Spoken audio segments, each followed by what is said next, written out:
O homem de fé. Disse-lhe Jesus: porque me viste, Tomé, creste. Bem-aventurados os que não viram e creram.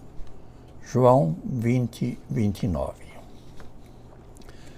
O discípulo Tomé se tornou conhecido por sua dúvida, mas na verdade ele era um homem de fé.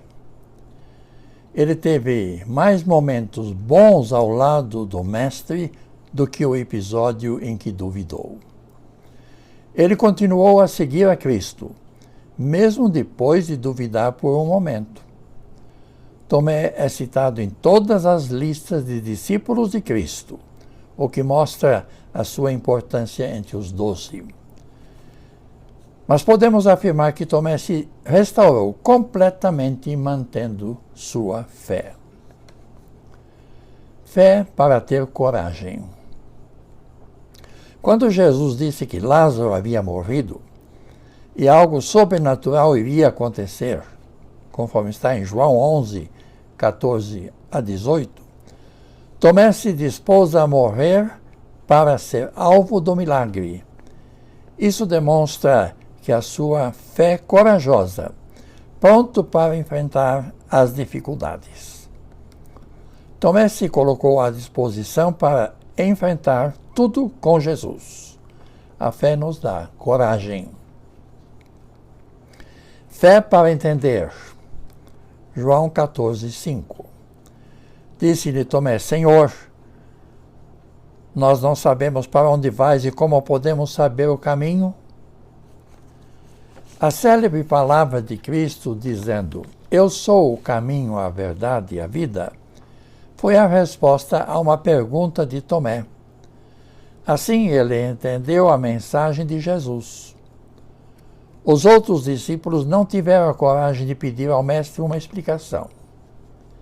Graças ao interesse de Tomé, hoje podemos entender que Jesus é o único caminho para Deus. Fé para questionar. Quando Tomé ouviu a respeito da ressurreição de Jesus, logo duvidou. João 20, 24. Estava desiludido com tantos aborrecimentos.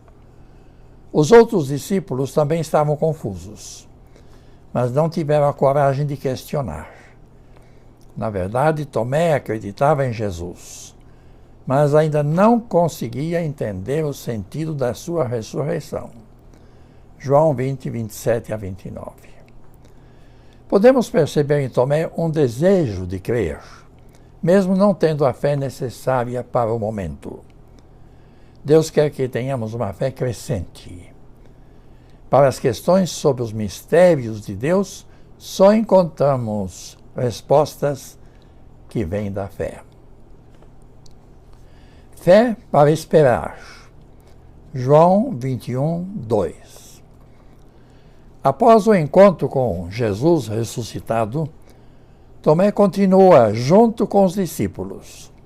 Ele estava esperando o retorno do Mestre. Graças à sua esperança, teve a oportunidade de ver o Cristo ressurreto, quando ele operou o milagre da pesca maravilhosa. A fé nos dá a esperança de sempre receber a resposta de Deus. Fé para perseverar. Quando Jesus subiu aos céus, Atos 1, 9, os discípulos oraram até que o Espírito Santo descesse sobre eles. Tomé estava lá entre os primeiros cristãos. Tomé perseverou em oração. Sua perseverança é uma prova da fé que o fortaleceu e, cheio do Espírito Santo, poderia suportar as dificuldades por ter se tornado um homem de fé. Conclusão. A história de Tomé revela um pouco de cada um de nós. Queremos ser corajosos na fé, mas às vezes não entendemos o valor das coisas espirituais. Como fez Tomé, devemos continuar seguindo a Jesus, com a esperança de aprender cada vez mais, sendo perseverantes na fé. Mesmo que nossa fé seja pequena, ela pode crescer. Devemos continuar seguindo a Jesus com a esperança de aprender cada vez mais a ser perseverantes na fé. Sua fé, Jesus contemplará. Sim, o que Jesus promete dá. Ele vê o coração e responde à petição. Sua fé, Jesus contemplará. Amém.